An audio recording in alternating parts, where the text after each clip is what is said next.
buat bulayak dan opor telur ayam, lalu kemudian berjelut cerita lebaran kali ini. Halo guys, pagi ini diawali dengan aku nemenin istri ke pasar terlebih dahulu karena besok kan hari Minggu rencananya mau lebaran. Bukan rencana ya, karena emang itu kan udah pasti besok itu kita lebaran. Nah, ini istriku lagi memenuhi kebutuhan perdapur-dapurannya itu di pasar karena ada beberapa hal yang mau dibeli di sini ya. Aku antarin istri ke pasar dekat rumah saja ya, dan kebetulan aku juga sama Gibran, makanya kita lagi nunggu di pinggir-pinggir saja. Biarkan saja tuh istriku nyari kebutuhannya di tengah. Pas aku lagi nungguin di pinggir, tiba-tiba ini ada ponakan pertamaku itu ngampirin aku nanyain beli apa. Ya aku jawab saja lagi nemenin bibi belanja di sini, dan tara bidadarinya udah datang. Setelah itu kita langsung berangkat pulang dan langsung belanjaannya itu diamankan. Setelah mengamankan belanjaan, ini istriku lagi lanjutin kerjaannya yang tadi pagi itu untuk jemur baju dan pakaian yang memang udah dicuci ketika subuh-subuh tadi itu. Terik matahari di pagi ini sangat cerah sekali, tapi cuacanya sangat dingin sekali di beberapa desa dan beberapa daerah. Itu juga ya informasinya, beberapa hari terakhir ini cuaca sangat dingin sekali. Dan ini kalau kalian perhatikan, ini ada beberapa ponakanku yang selalu warawiri. Tadinya juga kalian bisa perhatikan di teras mereka juga banyak banget yang main. Mereka yang sangat aktif-aktif banget sana sini, gonta-ganti, main ini main itu. Itu loh yang aku selalu ceritakan di video-video sebelumnya, yang selalu memberikan aku banyak kerjaan. Jadinya buat sampah lah, buat ini, buat itu begitu. Tapi mau gimana lagi ya, nggak boleh dilarang juga. Dan ini alhamdulillah istriku juga udah selesai jemur pakaiannya Gibran. Sementara itu ini anakku Gibran lagi aktif-aktifnya main kereta. Alhamdulillah ya, udah beberapa bulan terakhir ini selalu mainnya pakai ini.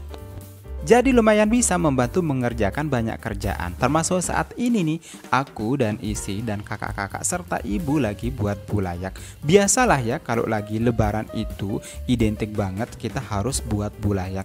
Itu adalah salah satu adat atau kebiasaan yang di desaku itu, yang namanya kalau kita mau lebaran itu pasti ada buat bulayaknya. Saat ini ibuku lagi isi beras yang memang udah dicuci lalu ditiriskan itu ke dalam bulayaknya. Buat kalian yang pengen tahu betul gimana proses pembuatan bulayak yang ini, silahkan tonton di videoku yang sebelum-sebelumnya, scroll aja ya.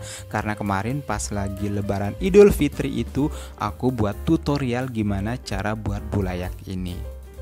Ngisi beras ke dalam cetakan bulayaknya itu udah selesai ya, dan sekarang lagi nali. Nali itu adalah proses ngikat bulayak yang udah diisi beras itu sama tali yang memang dari bahan yang sama ya, yaitu dari daun pohon aren. Ternyata nali ini tuh nggak gampang loh guys. Cukup bener-bener kita harus perhatikan, karena kalau bisa salah kita perhatikan bisa jadi dia copot atau hancur nanti pas lagi dimasaknya. Kalau ibuku sih udah cekatan banget ya, karena memang udah dari dulu banget selalu buat ini setiap tahunnya juga. Kadang kalau kita lagi pengen nggak mesti sekali setahun atau mungkin sekali 2 tahun sih, bisa aja ini kita buatnya itu kapan-kapan kita mau, cuman ketika ada bulayak dan ada opor serta pelalah manuknya atau pelalah rendang ayam lah apa namanya itu, identik dengan suasana lebaran aja begitu. By the way, ternyata tidak semua desa di Lombok loh yang suka pakai bulayak. Ada juga yang suka pakai ketupat gitu guys. Tapi kalau di desaku, desa Berdiri Jarak, rasanya kurang aja gitu lebarannya kalau tanpa ada yang namanya bulayak ini nih guys. Bulayaknya udah jadi ya, tinggal dimasak aja. Dan kalau sekarang ini istriku lagi masak telur untuk dijadikan opor telurnya nanti guys.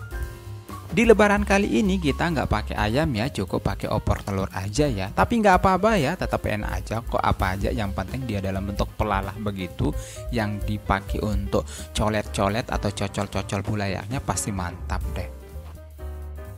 Dan mohon maaf guys ya, aku skip aja begitu videonya karena aku nggak videoin di bagian yang lainnya juga, karena ini tiba-tiba aku lagi nampilin video yang memang udah dalam keadaan opor ayamnya itu udah jadi. Bukan opor ayamnya, tapi opor telur ayam.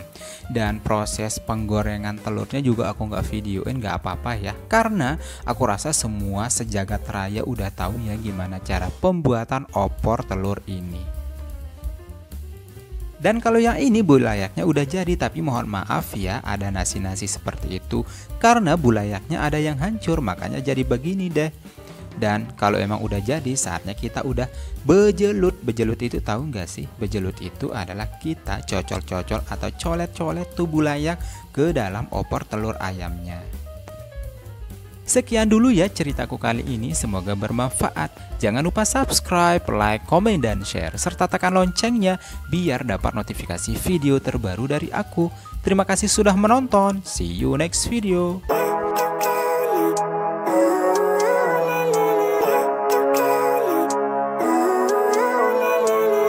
Living life, every day, late at night, not okay, all I want